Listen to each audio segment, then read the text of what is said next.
Thank you. I feel like I should do as they do in the theaters in New York. Please turn off your cell phones. If you have any candies you feel you will need to suck on during the performance, please take them out and unwrap them now. Welcome to this installment of the Della Pietra lecture series. As those of you who've been here before know, the purpose of this series, the purpose Della Pietra's had in supporting it, and the purpose that we have in mounting these lecture series is to bring to campus, to bring to Stony Brook, and the... Please turn off your phone. Candies, anyone? To bring to Stony Brook and the Simon Center mathematicians and physicists, or more generally scientists, who are doing important, cutting-edge, innovative work, but also scientists who can explain their subject to a general audience and communicate some of the excitement of their subject to that audience. And we're very pleased today to have as this Della Pietra lecturer, Professor John Schwarz from Caltech. He received his undergraduate degree in mathematics, one I had, from Harvard in 1962, his PhD from the University of California, Berkeley in '66. He was at Princeton from '66 to '72 as an instructor, a lecturer, and assistant professor. And then in '72 he moved to Caltech, where he ascended through the ranks and is now the Harold Brown Professor of Physics. He is one of the earliest and strongest proponents of string theory. In fact, what I consider the Bible of supersymmetric string theory is the book that he wrote with Michael Green and Edward Witten, Green, Schwarz, Witten, or GSW as it's known in the trade. It's the, as I said, the Bible of superstring theory. For his work in string theory, he's been honored with many prestigious prizes in physics, including the Dirac Medal in 1989 and the Heinemann Prize for Mathematical Physics in 2002. He was a MacArthur Foundation Fellow in 1987, and he's a member of the U.S. National Academy of Sciences. He will talk to us today about string theory, past, present, and future. Please welcome Professor John Schwarz.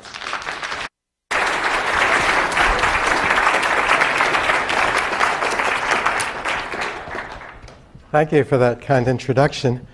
So it's a pleasure to be able to speak to you and tell you about string theory, which is something I've been involved with for a long time and I enjoy talking about.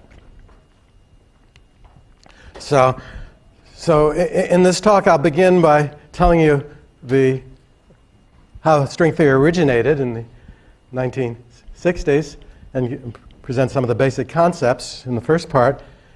Then I'll explain the difficulties that we encountered in the early stages, which led to changing the direction in string theory and using it for unifications, which I'll explain what that means in the second part. And then in the third part, I'll discuss some of the exciting developments that happened in the 1980s and the 1990s, and just briefly mention some of the more recent things as well. And then finally, I'll discuss some of the remaining challenges that we are facing that haven't been resolved yet. So let's turn to the basic story here.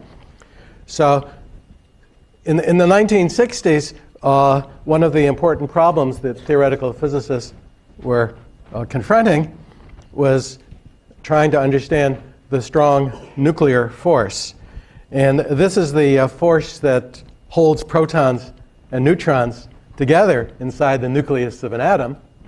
If you only had electrical forces, it would blow apart, right? Because the protons would repel each other. But they stick together inside nuclei, and that's because of the strong nuclear force. And in the 60s, we did not have a theoretical understanding of that force. So this is, in a somewhat more modern viewpoint, we would say that this is also the force that holds quarks and gluons together inside the neutron and proton, since we now understand that neutrons and protons are not elementary particles, but have the quarks and gluons as constituents. So a correct theory of the strong nuclear force, we already understood in the 1960s, should incorporate some well-established principles. And those principles were relativity, special relativity, which is developed by Einstein in the early part of the 20th century, and quantum mechanics, which was developed in the 1920s. Quantum mechanics, I won't be able to give you any details about special relativity and quantum mechanics, but let me just say that special relativity addresses the strange behavior of particles whose motion approaches the speed of light, and quantum mechanics deals with the properties of matter at the very shortest distances or at the lowest temperatures.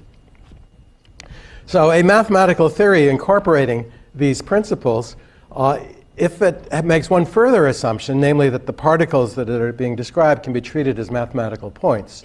If you make that additional assumption, then you land in the type of theory that's called quantum field theory. So quantum field theory is a relativistic quantum theory of point particles. Now, in addition, just as an aside, in addition to the strong nuclear force, there are other forces that are known in nature. Two of them are very familiar to you. They are electromagnetism, so that's electricity and magnetism, and gravity. Those are familiar, and perhaps somewhat less familiar is the weak nuclear force. So those are the four forces that physicists have identified experimentally. It's possible that there are others that will be discovered in the future, but those are the ones that are known today. Now, what I'm going to be talking about, as the title implies, is strings. And so strings are physical objects that, unlike point particles, have extension. So they can be thought of as lines in space, which move around. Now, when you're talking about a point particle, you characterize them by the mass, among other things. And the property of a string that plays the role of mass is its tension or its energy density. So that's a fundamental parameter in string theory that sets the scale. Now, a theory that's based on strings can account for various features of the strong nuclear force. And what was being discovered in the 1960s when I was a graduate student in Berkeley, and there were experiments that were going on in Berkeley and other places, Brookhaven down the road here, is that there are a lot of particles that undergo the strong nuclear force, and these are generically referred to as hadrons. So hadrons are the types of particles that feel the strong nuclear force. And it was realized in the late 1960s that by basing a theory on strings rather than point particles, one could account for the rich spectrum of hadrons that were being discovered experimentally, as well as some of the high energy behavior of their interactions. Now, the first string theory originated in the late 1960s, starting with an important paper by Gabriele Veneziano, and immediately thereafter, hundreds of people jumped into it and became quite an active enterprise at that time. So when we talk about strings, there are two kinds of strings that we consider. On the one hand, strings can be just lines with ends that flop around, so we call these open strings. Or they can form loops so that they are topologically circles. And so closed strings are loops without any ends. So those are the only two possibilities for the geometry of strings in the basic setup.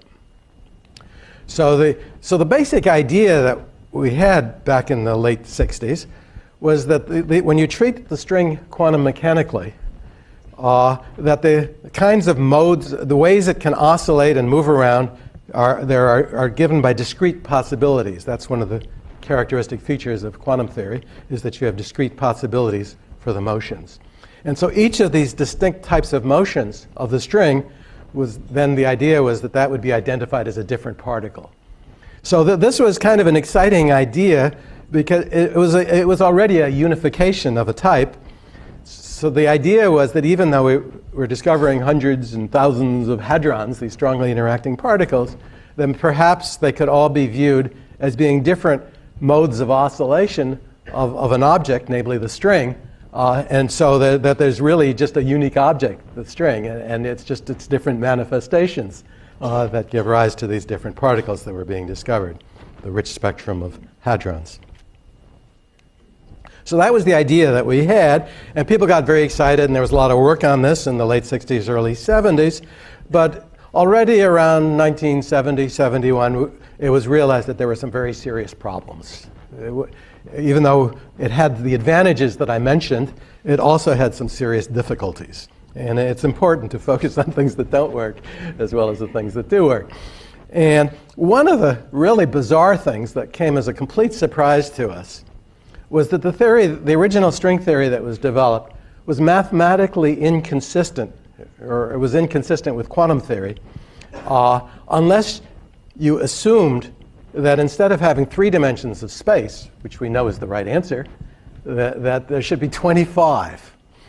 The fact that it was an integer and a positive one, it was just the consequence of the math. It might have come out pi over 6, but it didn't. It came out 26. And so that was a surprise.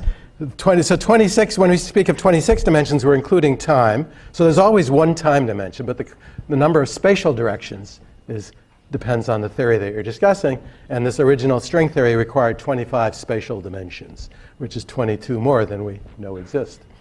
So that was completely unexpected, and it was definitely not what we wanted.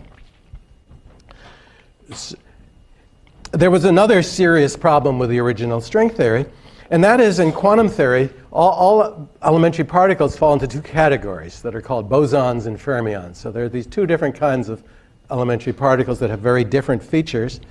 And many of the particles that we know and love, like the electron and the proton and the quark, are fermions. And some of the others, like the photon, which is the quantum of light, is a boson. So both kinds of particles are well known. But the original string theory only contained bosons and not fermions. So it certainly couldn't be realistic without any fermions. So that was another serious problem in addition to the dimension of space. Now, a second theory was discovered quite early in this game, in the beginning of 1971. And the second theory contained fermions as well as bosons. And this work originated with Pierre Ramond, who wrote down an equation that applied to fermionic strings, and work that I did with André Neveu, which described a new type of bosonic string. And soon we realized that Ramond's fermions meshed very nicely with our bosons, and we could think of it as a single string theory of bosons and fermions. And this theory, unlike the previous one, only required 10 dimensions of space-time. So 9 space dimensions and 1 time dimension. So we thought this was an important step in the right direction, and we figured the next theory we discovered would have 4 dimensions, and that would be the right answer. Well, that's not the way the history played out, but that was our expectation at that time. A curious footnote is that we actually did find a 4-dimensional theory soon after this, but oddly, that theory had 2 space and 2 time dimensions. So it wasn't exactly right either. In any case, the development of this 10-dimensional string theory led to the discovery of a symmetry that was previously unknown, which came to be known as supersymmetry. And this supersymmetry is unlike symmetries that have been considered previously. So the standard symmetries that physicists had worked with in the past would relate the properties of some of the bosons to other of the bosons, and it would relate the properties of some fermions to other fermions. But this new kind of symmetry, supersymmetry, relates the properties of the bosons to the properties of the fermions. And that was something that hadn't been previously considered. So when we're dealing with a theory that has this type of symmetry, supersymmetry, then if it's a string theory, then we call the strings superstrings. So that's a name that's frequently used. Now, both of these string theories, the 26-dimensional bosonic string theory and the 10-dimensional superstring theory, when you study the spectrum of the oscillation modes, which we want to associate to the different particles, we found that among these oscillation modes, there were examples that correspond to particles that don't have any mass. And that may sound strange if you haven't thought about this before. A particle that doesn't have any mass necessarily travels with the speed of light. And there are particles of that type that are known in nature. The photon, which is the quantum of electromagnetism, of the particles that make up light, if you will, are massless, since they would obviously travel with the speed of light. And there are particles associated with gravity as well that are known as gravitons and should also be massless. So having massless particles isn't bad in itself. The problem was that we were trying to describe hadrons, and among the particles that have strong nuclear forces, and among the hadrons, it was known that none of them are massless. So having massless particles was also a problem from that point of view. So as I just said, this was a disturbing fact since every hadron has a positive mass. So we did the obvious thing. We tried to modify the string theories to describe only massive particles and to describe four-dimensional spacetime. We were committed to this program, and that seemed the direction to go. But we used all we as a community used all the ingenuity we could conjure up, and all of these attempts inevitably led to mathematical inconsistencies and had to be discarded.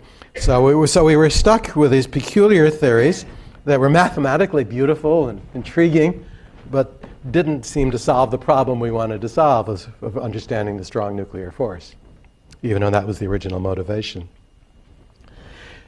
Now, if that weren't bad enough, there was another thing that happened which completely killed string theory in 1973, and that was the discovery of another theory called quantum chromodynamics, abbreviated QCD.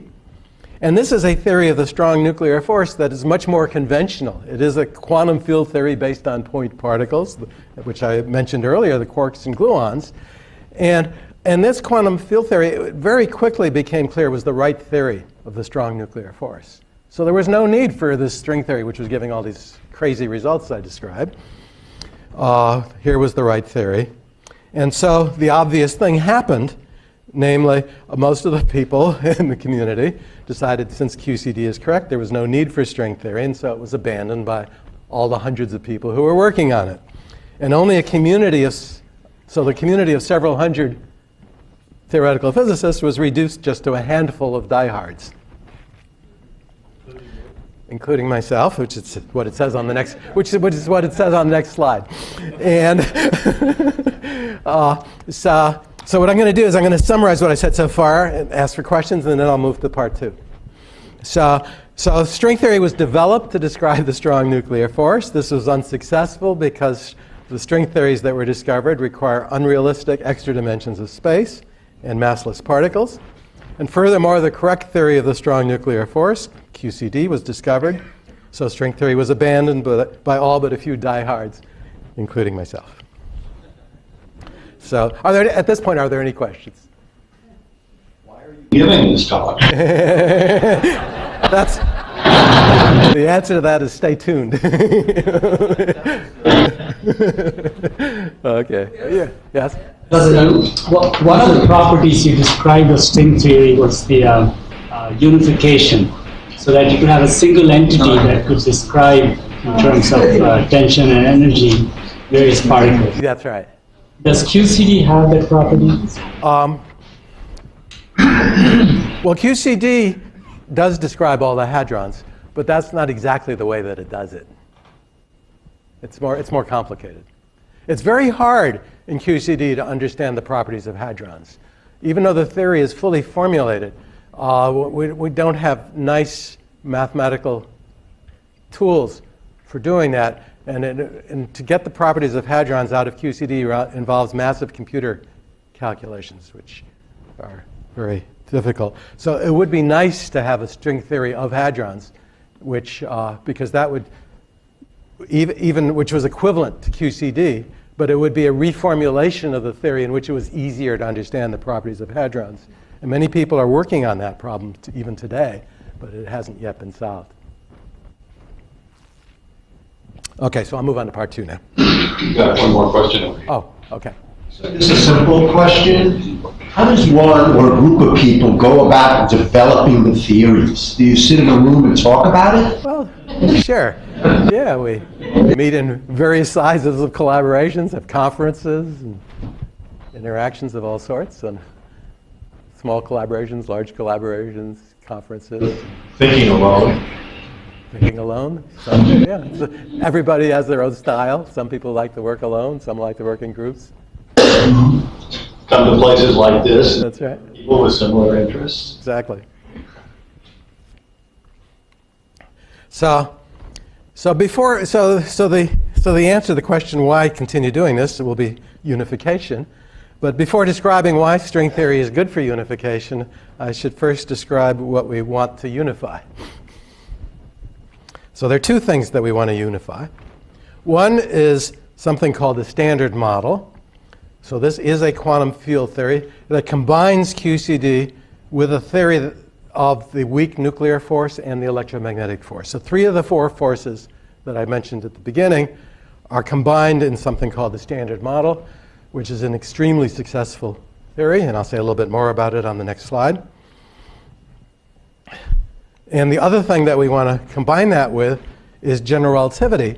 And this is Einstein's theory of gravity, which is an improvement on Newton's theory of gravity. This was developed about 100 years ago by Einstein. And it's not a quantum, Einstein's theory is not quantum mechanical. When something's not quantum mechanical, we usually say it's classical. So that classical means not quantum mechanical. So general relativity is a classical theory of gravity. So we would like to combine these. Because the standard model contains three of the forces and the general relativity contains the fourth, so we would put all four of them together if we could unify these two things. So the standard model describes the properties and interactions of particles that make up matter, which are quarks, which are, as I said earlier, the constituents of nuclear particles like neutrons and protons, and leptons, which are, an example of a lepton is the electron, and there are several other leptons that are known, such as, for example, neutrinos. And then there are particles that are responsible for forces in the standard model, and these are the photon, the quantum of light, gluons, the particles that hold the quarks together, and another particle, the Higgs particle, whose discovery at the LHC was just announced on July 4th of 2012. But it's been part of the standard model for 40 years. It just took 40 years to find it experimentally. So the standard model doesn't contain gravity, and it has many arbitrary features for which we would like to find a deeper explanation. So those are its shortcomings. And so far, the LHC has not found evidence for physics that goes beyond the standard model. But as I'll indicate, we're hoping that they eventually will, so the experiments will continue, and so the search to higher energies, to shorter distances continues. So here's a picture of the part of Switzerland and France where the LHC is located. It's deep underground, but it's a circular ring of radius 4.3 kilometers in which protons going around in one direction collide with protons going around in the other direction. And when it reaches its design energy, which it hasn't done yet, there will be 7 trillion electron volts in each of the beams. The highest energy they've achieved so far is 4 plus 4 rather than 7 plus 7. But when they turn back on in about a year or so, they should reach the design energy. And this is where the Higgs particle was discovered. So there are 4 places where the beams intersect, and there are detectors to study the collisions at these intersection points. And in 2 of these detectors, known as ATLAS and CMS, they independently discovered the Higgs particle. So now let me turn to general relativity. This is a very successful and beautiful theory that Einstein developed to describe gravity in terms of the geometry of space-time. So one doesn't prior to this, one didn't think of space and time as having geometry, but Einstein realized that if you allow for the possibility that the space and time can have curvature, that this could describe gravity. And that this uses mathematics of a type known as differential geometry, which was developed by Riemann much earlier. And the basic mathematical object one deals with there is something called the metric tensor, which is a symmetric matrix. And when this metric is treated in accord with the rules of quantum mechanics, one learns that the gravitational force should be mediated by a massless particle that has 2 units of angular momentum. We say that it has spin 2. So this notion of a particle having a certain amount of spin is a quantum mechanical idea. It's one of the properties of quantum mechanics that you can assign spins to particles. And the graviton is the unique massless spin 2 particle. It's the quantum of light, of gravity, in much the same way that the photon is the quantum of light. Now, I mentioned that one of the difficulties that string theory had in describing the hadrons was the existence of massless particles. And it turns out that one of the massless particles, which is a mode of the closed string, has precisely the right properties, namely 0 mass and spin 2, to be the graviton, the particle responsible for the gravitational force.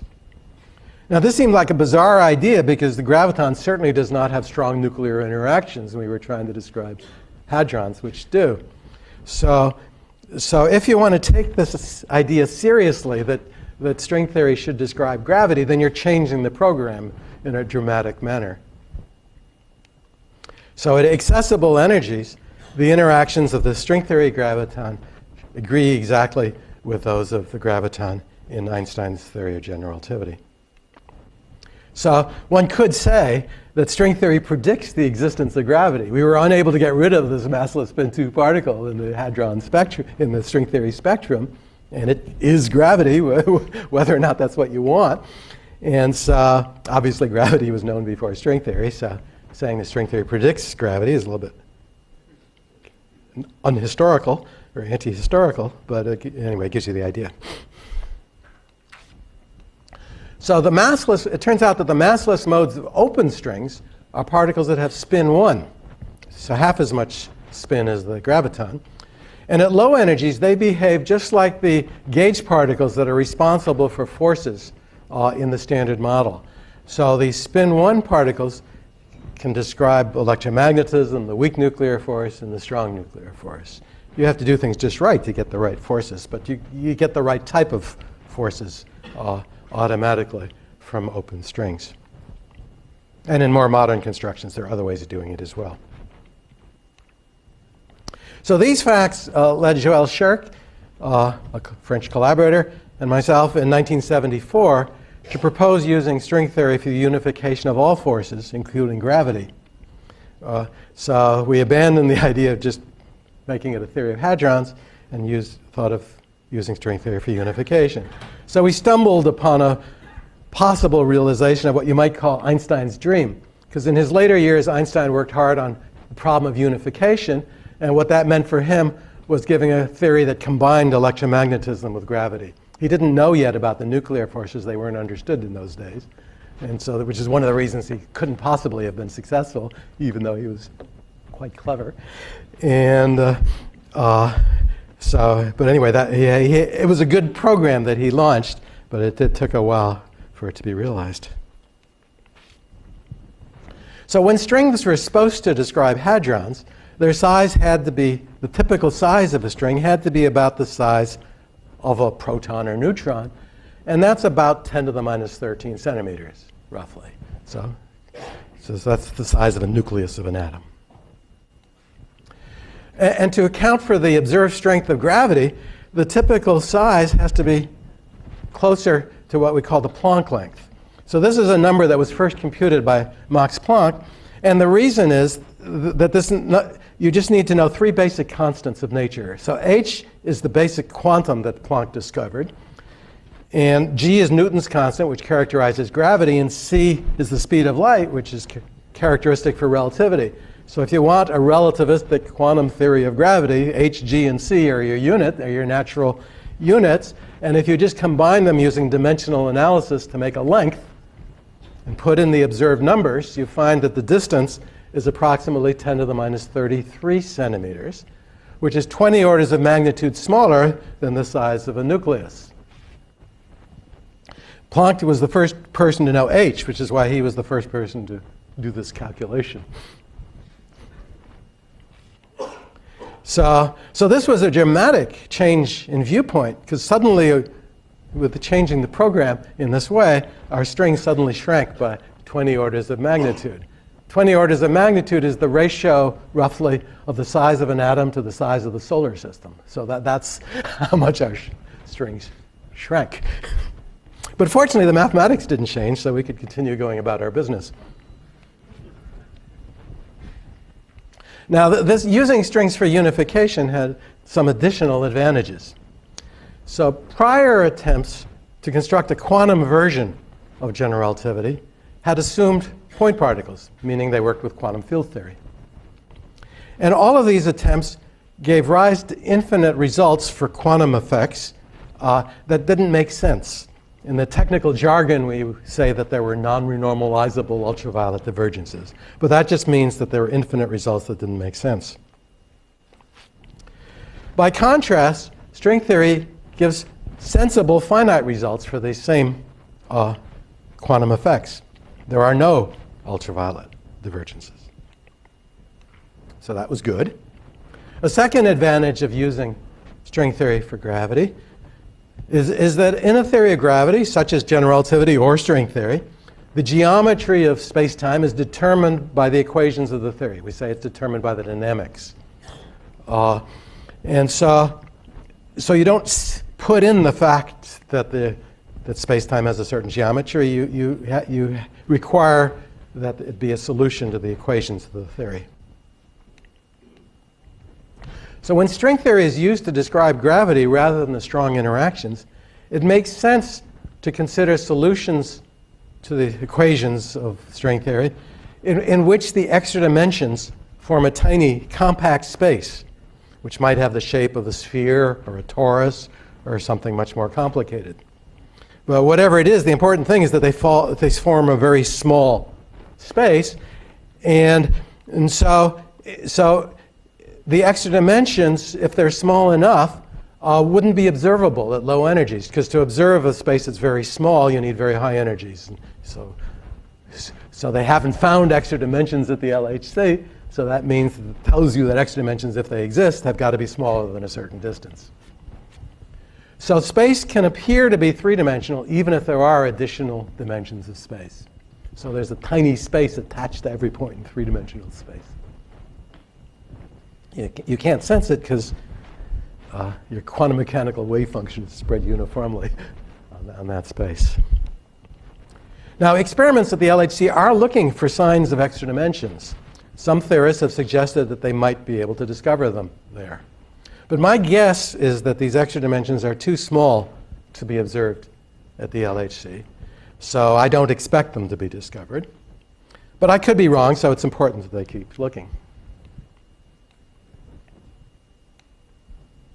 Now, these extra dimensions, even if they're invisible and can't be seen at the LHC, are important for understanding the ordinary four-dimensional physics. So when I say four dimensions, I mean three space and one time. So the geometry of these invisible, compact extra dimensions determines the types of particles and forces that occur in the ordinary four-dimensional space-time. So they have dramatic consequences even if they're invisible. So determining this geometry is essential for understanding the detailed properties of the known elementary particles, as well as ones yet to be discovered. And this is an important area of current research. It involves a lot of fancy math, I should say, too, because describing six-dimensional spaces is a complicated business. Now, this superstring theory, this 10-dimensional superstring theory, as I said, has this symmetry property called supersymmetry that relates the bosons and the fermions. And so if the theory successfully accounts for the known elementary particles, then the theory should also give rise to their supersymmetry partners. And none of these partner particles have yet been discovered experimentally. They're being searched for at the LHC. But even though they haven't been discovered, they've already been named. And so the spin-1/2 quarks and leptons have spin-0 partners that are called quarks and leptons. And I always like to point out that I'm not responsible for this language. The spin-1 gauge particles and the spin-0 Higgs particles have spin-1/2 superpartners that are known as gluinos, neutralinos, and charginos. So the experimentalists are looking for all of these things, but none of them have shown up yet. But there's a good chance, unlike, in my view, unlike the case of the extra dimensions, I think there's a good chance that the LHC energy is sufficient to discover some of these. So this is the thing that I'm most optimistic will show up experimentally as kind of a smoking gun verification of some of these ideas. So let me summarize the second part now. So the goal of string theory was changed from describing the strong nuclear force to constructing a unified quantum theory incorporating the standard model, which describes 3 of the forces, and general relativity, which describes the 4th one. And this converted the shortcomings of string theory, namely extra dimensions and massless particles, into major advantages. And furthermore, supersymmetry requires the existence of new superpartner particles. And this is the distinctive prediction of string theory that, in my opinion, is most likely to be discovered experimentally. Although, to be perfectly honest, there's as yet no sign of it. Any questions before I turn to the next part? Are there any questions on part 2? Yes? Simple question. So in your early research, you discovered these 10 dimensions, Yes. down from 22, whatever. Yes. And that kind of helped, led to the rejection of the theory. But now you're embracing the idea of the extra dimensions. What led to that? I'm not getting too complicated. It was just like, oh, why don't we just reduce the size of it? And now it can exist. Yes. In a So the idea that there could be small extra dimensions was actually a very old idea going back to the 1920s, work of Kaluza and Klein. And they were studying Einstein's general theory of relativity, and they just tried to think about it with an extra dimension. And this was one of the ideas that Einstein and others were pursuing when they were trying to unify gravity with electromagnetism. That's the simplest version of that doesn't work, but we were aware of that history, and so once we were dealing with a theory in which there is geometry for space-time, it made sense to use the same kind of thinking to imagine that the extra dimensions could be very small in this way, which is what we did. Any other questions? Yes. Sorry, it's a short question. So how does supersymmetry and superstrings predict or say, does it have anything to say about gravitational waves? About gravitational waves.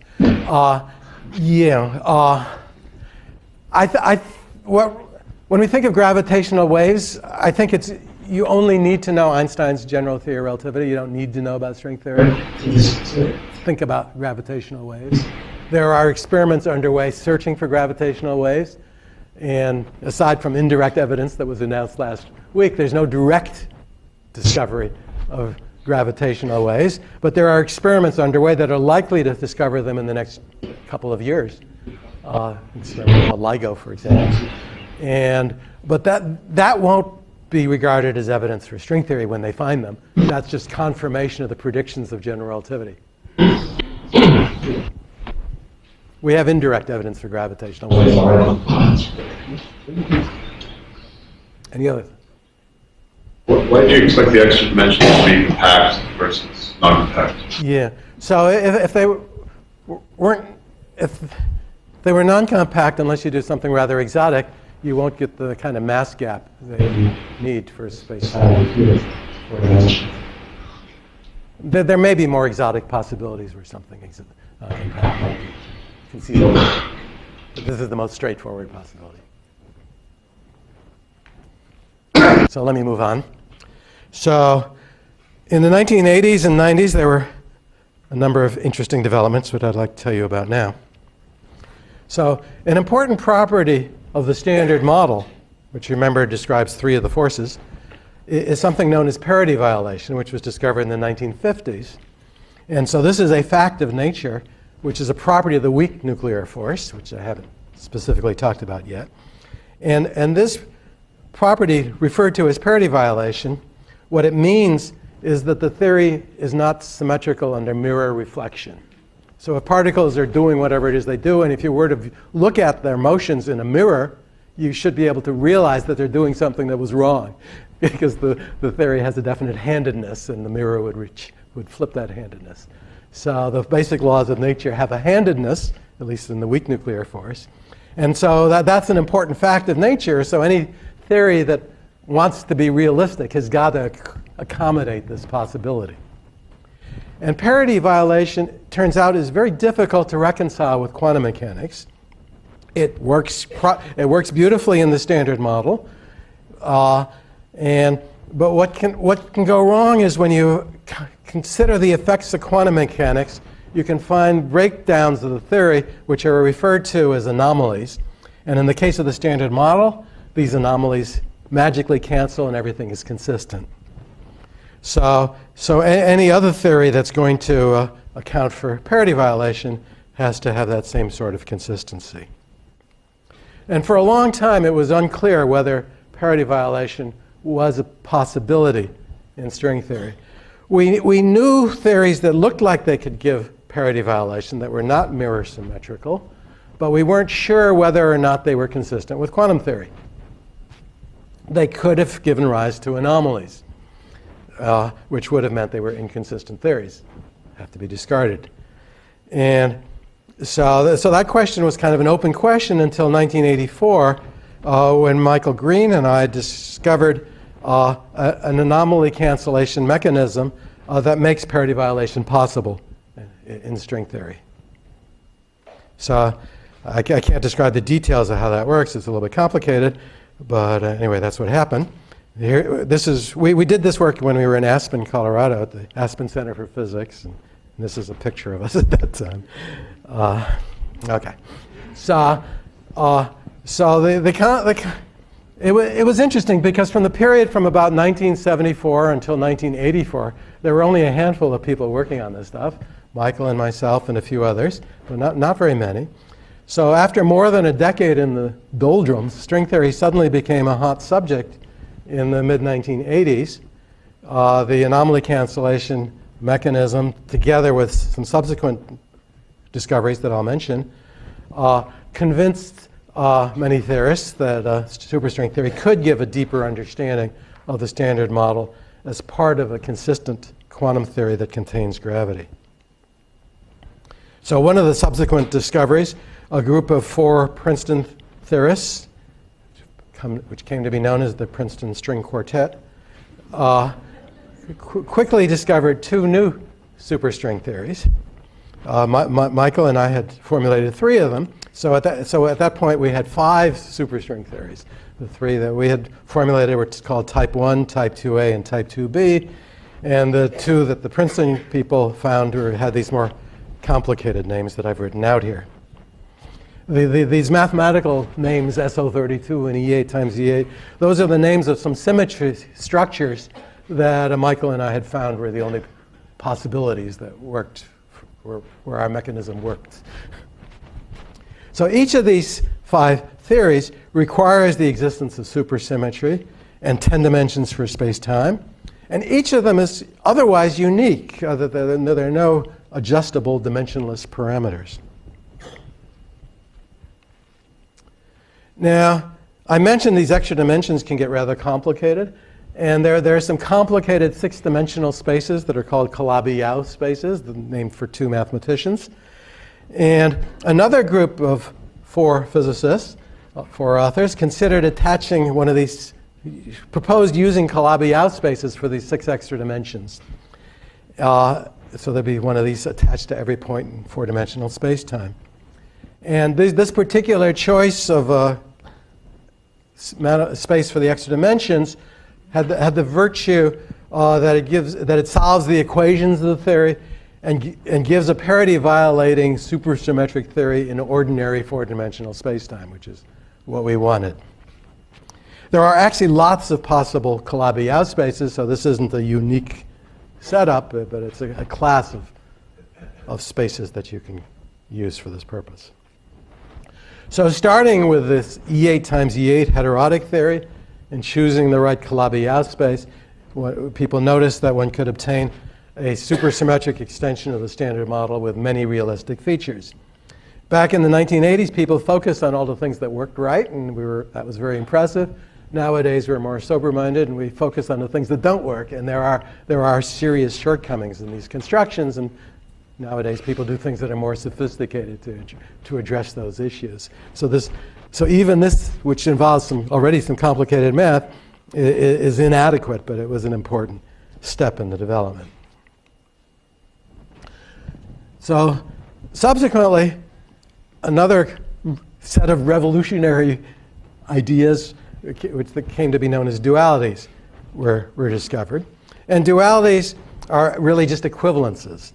Several of these were discovered in the 1980s and 90s. And what these dualities do is they relate theories that on the face of it look completely different and imply that they're actually different ways of looking at the same theory. So one description might be good for describing the theory in one limit, and the other description might be better for describing it in a different limit, but they're still describing the same theory. So just to illustrate the kind of thing that's going on with these dualities, I'll just say a little bit about one of them. And if just as an oversimplified example, if you were to suppose that there was just one extra dimension that formed a circle, which is the easiest case of an extra dimension that you can consider, like Kaluza and Klein, it turns out that in string theory, having an extra dimension be a circle of radius r can be equivalent to a circle of radius 1 over r, where when you measure it in string units L, where L is the typical length scale of a string. And this is very strange because it means that a very large circle is equivalent to a very small circle, which is completely counterintuitive and reflects the fact that strings sense space-time differently than point particles do. And this kind of equivalence is called T-duality, and it relates the two type 2 theories and it relates the two heterotic theories. Another kind of duality is a kind of an electric-magnetic symmetry. So the classical theory of electromagnetism, which was developed by Maxwell in the later part of the 19th century, is summarized by Maxwell's equations. And Maxwell's equations are symmetrical under interchange of electric and magnetic charges and electric and magnetic fields. The only thing that's a little weird about saying this is that magnetic charges have never been discovered experimentally, but otherwise this statement is correct. And this symmetry has a dramatic generalization in string theory that we called S-duality. S doesn't stand for anything interesting. It's just a mathematical symbol. In any case, this duality relates a theory that has a strength of interaction given by a number g to one that has an interaction strength given by 1 over g, the reciprocal. So this means that if one theory has very weak interactions because g is small, it's equivalent to a different theory that has very strong interactions because its g is very large. So it's doing for the interaction strength the same thing we were doing previously for the radius of the circular extra dimension. And this duality relates the type 2b theory to itself, and it relates the type 1 theory to the SO32 heterotic theory. So that means, since we already understood how these string theories behave when they were very weakly interacting, when g was small, this S-duality meant that we could understand how 3 of them behave when g is very large. So if we want to understand what type 2b theory is doing when g is very large, we just relate it to itself with strength 1 over g, which would then be very small, and we understand that. And similarly, you pass between type 1 and the SO32 heterotic. So we understood, after this discovery, we understood the large interaction strength behavior of 3 of the 5 theories. But this gave rise to an obvious question. And the obvious question is, what do the other 2 string theories do when the interaction strength is very large? And the answer to that question was a big surprise. So we wanted to know what the type 2a theory and the E8 times E8 heterotic theory do when their interaction strength becomes very large.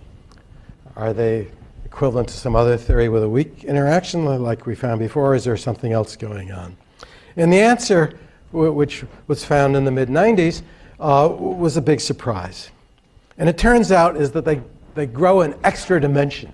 So they actually become 11-dimensional theories rather than 10-dimensional theories. And the size of this 11th dimension is given by the interaction strength G times the string length scale L. And this new dimension is a circle in the case of the type 2A theory, and it's just a line with two ends in the case of the E8 times E8 theory. And in each case, its size is, as I said, G times L. So if one considers the limit in which G becomes infinite, the strong coupling limit, then these theories become 11-dimensional theories with 11-dimensional symmetry. So taken together, and this 11-dimensional theory was named M theory, a name that Witten introduced, where he suggested the letter M should stand for magical or mysterious. Although various people over the years have suggested other things that start with the letter M. And in any case, taken together with the S and T dualities, this implies that there's in fact a unique underlying theory. So this kind of summarizes how everything's related. So we had these 5 theories in 10 dimensions lined up here. And the T duality relates the type 2 theories, and it also relates the E8 times E8 theory to the SO32 heterotic theory. And the S duality relates the SO32 heterotic to type 1. And then the type 2A and the E8 times E8 are related to the M theory. So everything is connected, and this implies that all these things are just different limits of a single underlying theory. T duality and S duality again. What is it? So T duality was the radius to 1 over radius relation, and S duality was this interaction strength G to the interaction strength 1 over G. So this was great because we didn't want 5 theories of nature. We wanted 1 theory of nature. So this was very pleasing.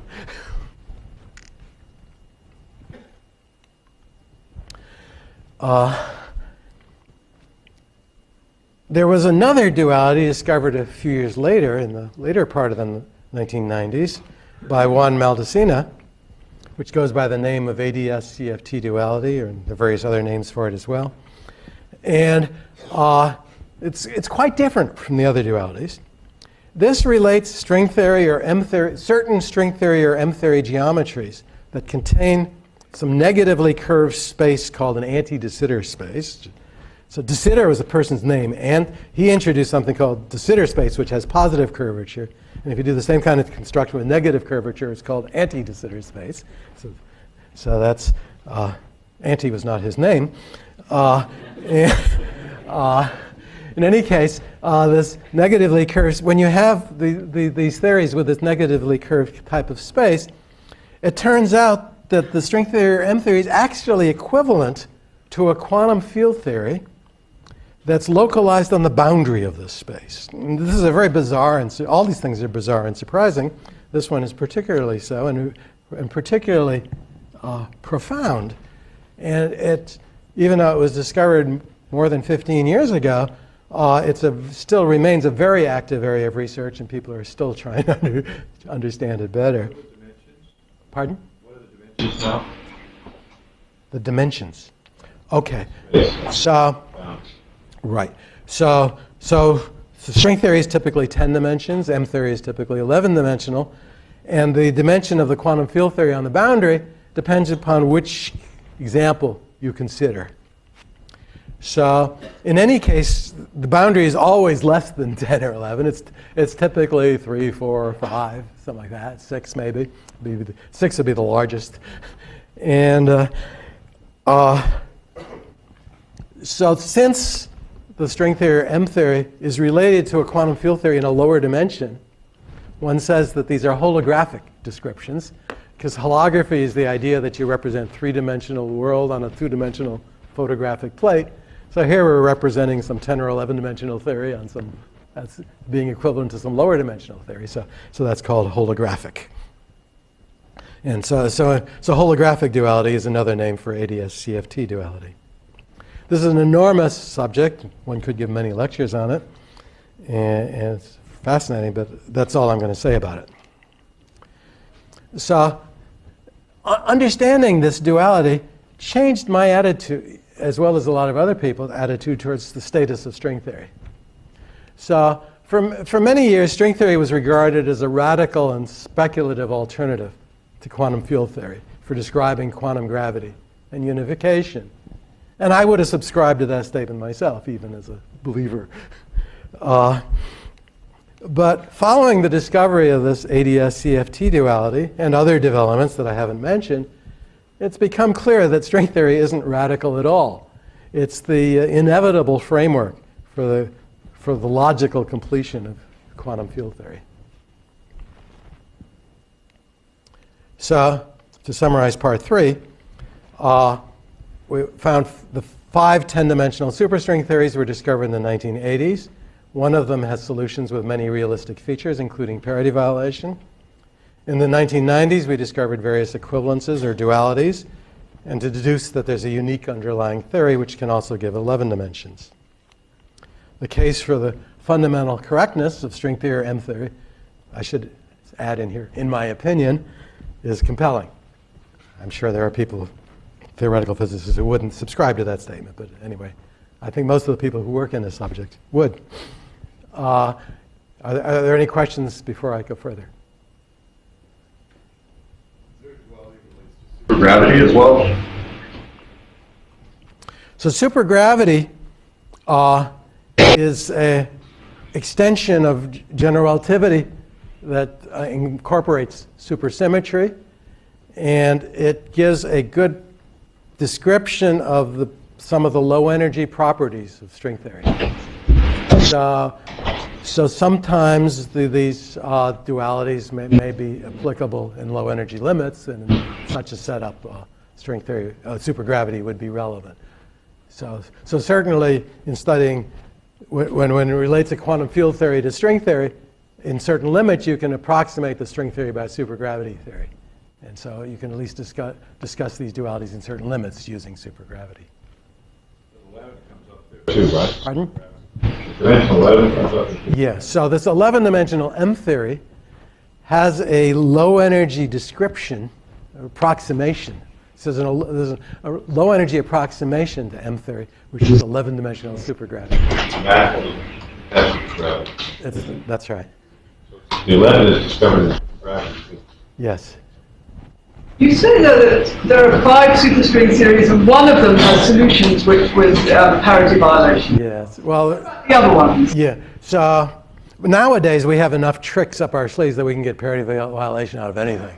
But and if you just look in the structures that you have in 10 dimensions, the type 2A theory was left-right symmetrical, so it didn't have any parity violation. M theory is left-right symmetrical, it doesn't have parity violation. But the other theories do in 10 dimensions. Okay, so I'm running a little bit late. So let me just summarize that there are many challenges that remain. We are far from achieving all of our goals. It's clear that to solve many of the remaining problems, we're going to need to develop more mathematical techniques. There's been a very fruitful interaction between string theory and mathematics, which is part of the justification for institutes like this one. And so that's ongoing. And if one were to ask me what is the equation of this theory, this unified theory that contains all these 5 string theories, I couldn't give you an answer because we don't know it. So this is a little embarrassing. We understand, we know that there's a unique theory, and we understand it well in various limits that are described by the different string theories that I mentioned. But we don't have a single concise equation that describes the whole system at once. So there's clearly more that needs to be done to find a complete and compelling formulation of the theory. We'd like to understand what's called dark energy. Well, we'd like to explain elementary particle physics. That requires getting the right choice for the extra dimensions, among other things. We'd like to understand space-time and quantum mechanics. There are some exciting new ideas that relate the existence of a space-time geometry to very quantum mechanical concepts, which I think are going to be an important theme in the future. We'd like to understand the origin and evolution of the universe. This is not a modest program. We'd like to understand the behavior of black holes. And what's a very active area of research in recent years is applying the methodology of string theory to other branches of physics. So in particular, this ADS-CFT duality turns out has interesting applications to condensed matter physics, to nuclear physics, to hydrodynamics, to all sorts of things. It's quite fascinating. So to conclude, string theory has evolved remarkably over the past 45 years. It's now unifying disciplines as well as forces and particles. And it'll probably take many generations to answer all of our questions. Even though it's a very ambitious project, the string theory community is making good progress. And I think that's all one can ask for. So thank you.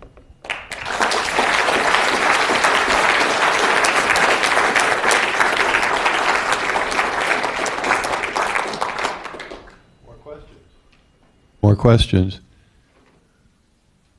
Don't be shy. You mentioned before about discovering Schwarz and leptons, the supersymmetry particles. What kind of properties would those matter particles have, and how would they differ from the traditional? Right. So the mathematics of supersymmetry pretty much tells us everything about these partner particles except what their mass is. And so we're not sure what the mass is, and that's why we're unsure whether they will be discovered at the LHC. Using special relativity, you turn energy into mass, E = mc squared. So when you collide protons at very high energy, the higher the energy, the bit more mass you can produce in a collision. So when they double the energy of the LHC, as they will, they'll be able to explore further in mass. So that's why we can still remain optimistic, since they're going to do that. So even though we don't know what these masses are without their discovery, there are several arguments that suggest that the order of magnitude of the mass should be in the range that they're exploring. But none of those arguments is totally convincing, so that might not be the case, but that's widely believed. What does string theory have to say about the special relativity limits on not exceeding the velocity of light? I didn't catch the last phrase. Not exceeding the velocity of light. Yes.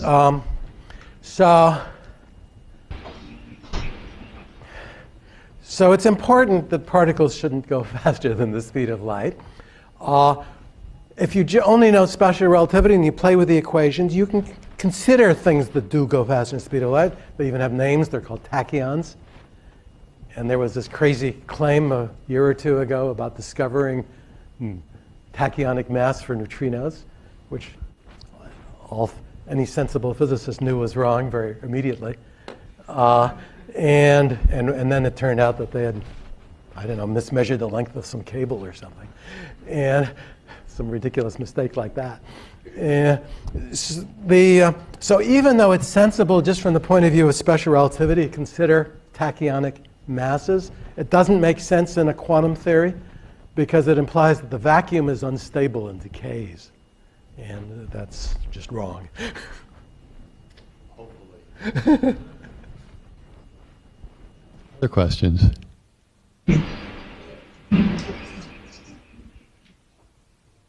Well, if not, let's thank the speaker again.